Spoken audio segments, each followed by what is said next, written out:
Prior to 1976, many ordinary people meaning we barra pushers, shoe shiners, many elementary students, we knew little or nothing about the effects and nature of corruption or economic crimes on the economy.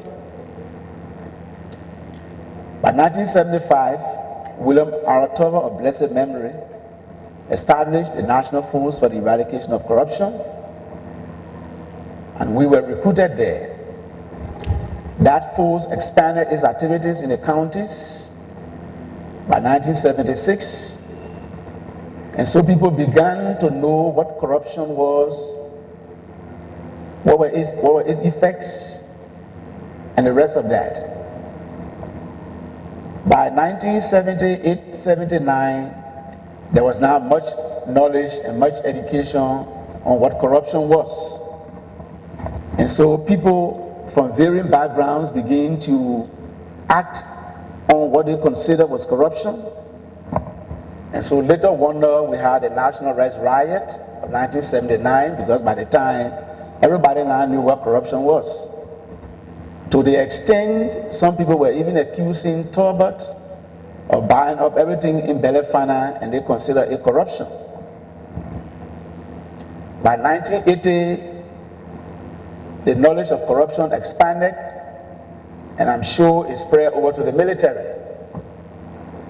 And so they decided that as long as they now knew what corruption was, it was time that they too taste their power. And so the military, 16 young men, non-enlisted men, overthrew the government of President Tolbert and rightly or wrongly charged him or accused him of rampant corruption. This, in our professional career, is a major effect of corruption. It causes instability, chaos, war. When a people do not understand the issues they are dealing with, they take it into their hands and act on their own interpretations. Notwithstanding, when the PRC government itself took over, by my professional estimate, they really opened up corruption. Because what the Tolbert government did, it only served as an eye-opener. By establishing an entity to deal with the menace of corruption was an eye-opener. So by that, people knew what corruption was and what they could do, how they could help smuggle in goods, how they could evade taxes, how they could make vouchers, how they could submit false vouchers, and people knew all of this. And so the PRC government really began to give focus on expanding corruption, I would put it that way. So every entity in our government tries some way to amass unto himself wealth that he thought he should take. But as an entity, the PRC government itself subscribed to a proposal to engage in the bulk purchasing scheme, that is the procurement of goods and services for government institutions and parastatals. Under this scheme, the General Services Agency was an entity authorized to centralize all procurement fundings, and that the General Services Agency under the PRC would be the only buying entity of government. Therefore, all procurement budgets of all of the government institutions were centralized into the General Services account, and they went about buying for government institutions. Most, if not all, of these buyings took place in 1981. It is sad to note that that process was grossly abused. Abused to the extent that government paid millions of dollars to vendors, some of them who did not exist, some who existed but never supplied goods and services paid for.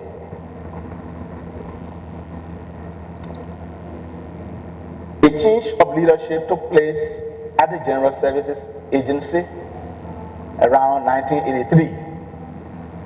Now, please forgive me, I won't have dates and time and months, because the stories or the information I'm giving are about 25 years old. So I was perhaps 25, 30 years younger, and so I do not really remember 100%, but I will give you as much as I remember. So by mid-1983, a change of leadership took place at the General Services Agency. Major Charles Taylor was transferred from the GSA as Director General to the Ministry of Commerce as Deputy Minister for Commerce. Mr. Clarence Momolu took over the helms of authority at the General Services Agency as its Director General. Few days after his appointment, Mr. Clarence Momolu held a press conference on ELTV, with ELTV, and disclosed that government had about $3.5 million worth of goods and services that had been paid for in the last years and had not been delivered. The National Force for the Eradication of Corruption took that information very serious. We developed a work plan with recommendations to PRC Chairman Samuel Doe, asking him to authorize us or to approve that we investigate the allegations made by Clarence Momolu. The PRC, through Samuel Doe, gave its approval, and an investigation of the bulk purchasing scheme began. At the National Force for the Eradication of Corruption, that matter was handled by its intelligence division, which I headed as a leader. And therefore, I supervised the bulk purchasing scheme with 3 other agents who, by the grace of God, are still alive today and here. As we progress into the bulk purchasing scheme, we found out and established that indeed the government had paid millions of dollars to vendors both at home and abroad who had not delivered any services. Our mandate was to find out whether goods and services were with these vendors and whether they were paid. We established that many local vendors were paid and did not render services. And if my memory serves me right, I still remember a very few of them. There was one called HPK. He was on Randall Street, right next to the James Travers building. And this general manager was a Lebanese American trained guy called Salem. Government gave him money for goods and services that were not delivered. We went in our store, we identified the goods and services. There was another business entity called Dillon Brothers. They were located at the end of Clay Street into UN Drive. That business entity, my memory serves me right, received the highest of the bulk purchasing scheme. They received about 1.2 million United States dollars, and they were supposed to provide coverts and road building equipment. I also know the Building Material Center, BMC, also received money from the bulk purchasing scheme, and it too did not deliver. There was another business entity called Ready Fusion. They were also located on Randall Street. They too did not deliver. And I still remember we found out at that time that Seti brothers across the bridge also received money and did not supply goods and services. The bulk purchasing scheme as a whole was a total abuse of the economy because it was spread out to many businesses, including restaurants. There was a guy on Warren Street called Joseph Gono and Sons.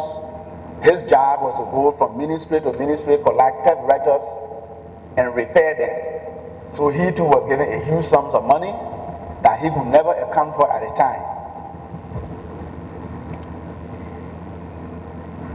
Of the international businesses, two called Green Coast International Incorporated and F Moving Equipment Incorporated, supposedly based in the United States of America. Those two companies were paid an amount of $1 million United States dollars for capital intensive equipment, including bulldozers, yellow machines, spare parts.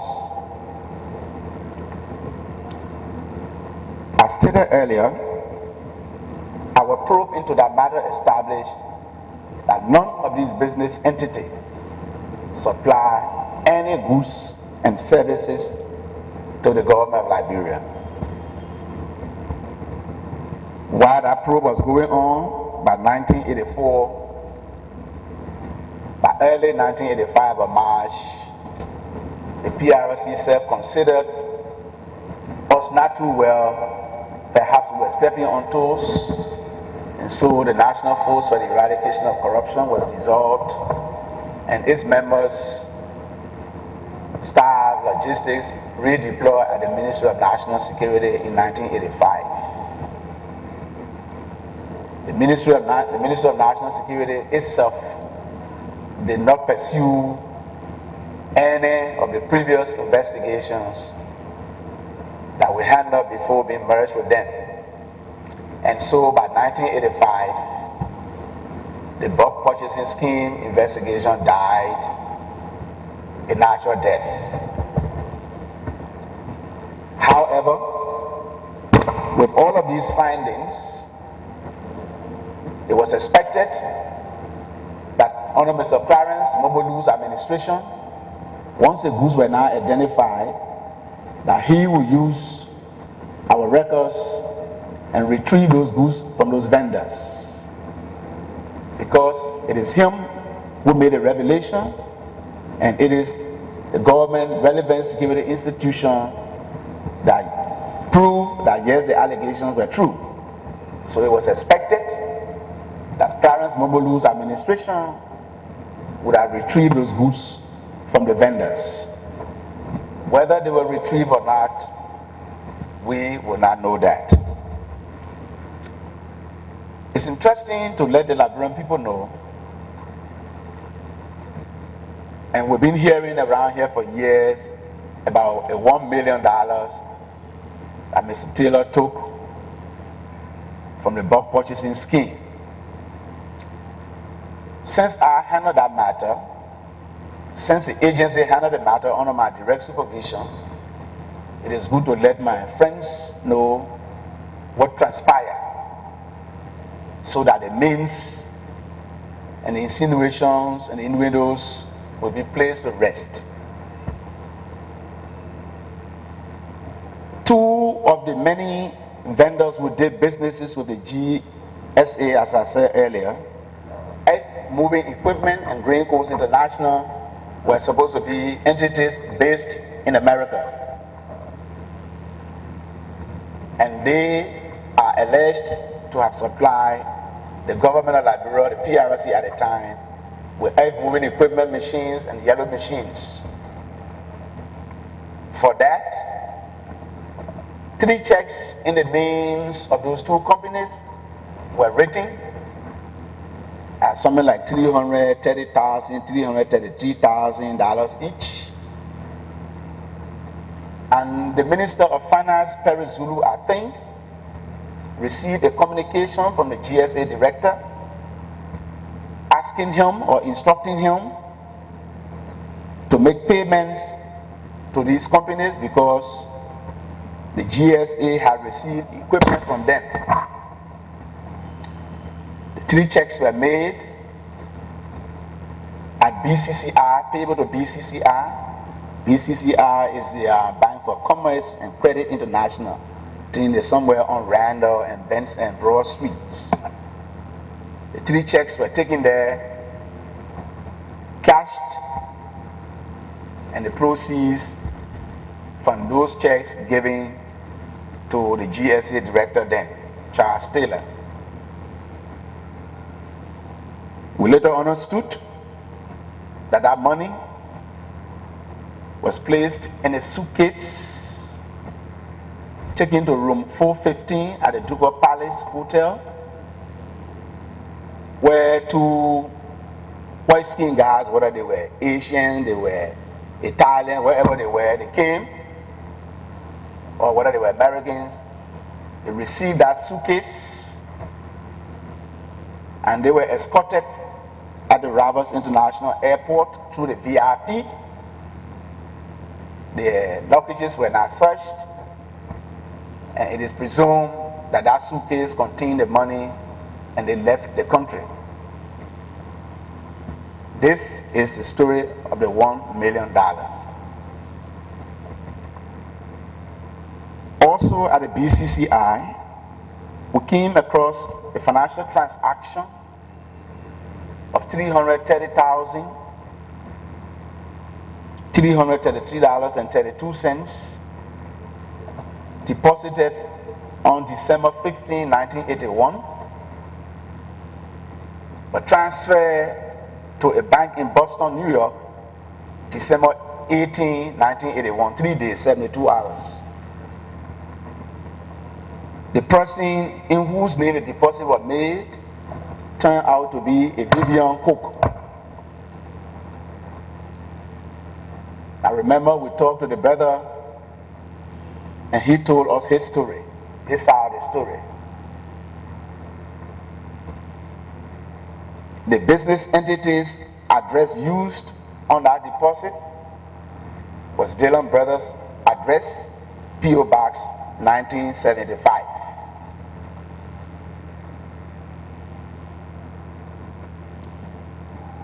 And so that is what we found out about that $1 million. When the time came, the government, and Taylor fell out with the government, the PRC decided that they would pursue his activities at the GSA. I understand they went around this place for records,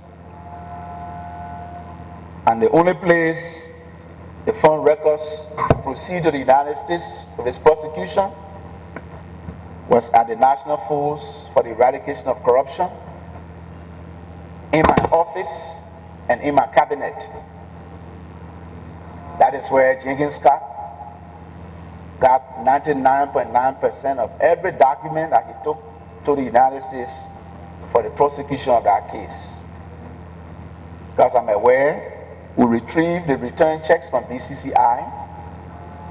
I'm also aware the United States Embassy informed us at the time that F Moving Equipment and Green Coast International did not exist in the commerce of the United States of America, and they did not exist at the time we were making the request.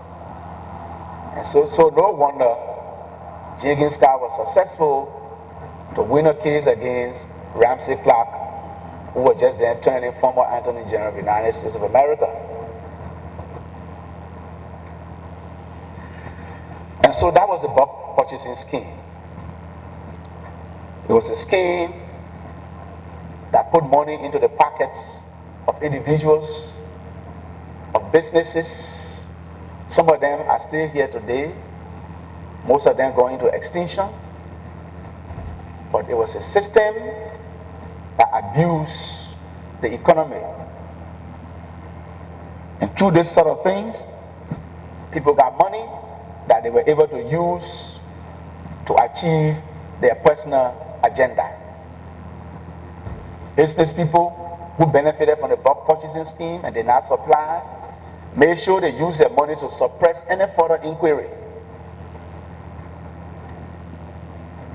Others who had a share of the money made sure they could use it to destabilize the nation statehood. And so this is where corruption and economic crime sometimes leads a people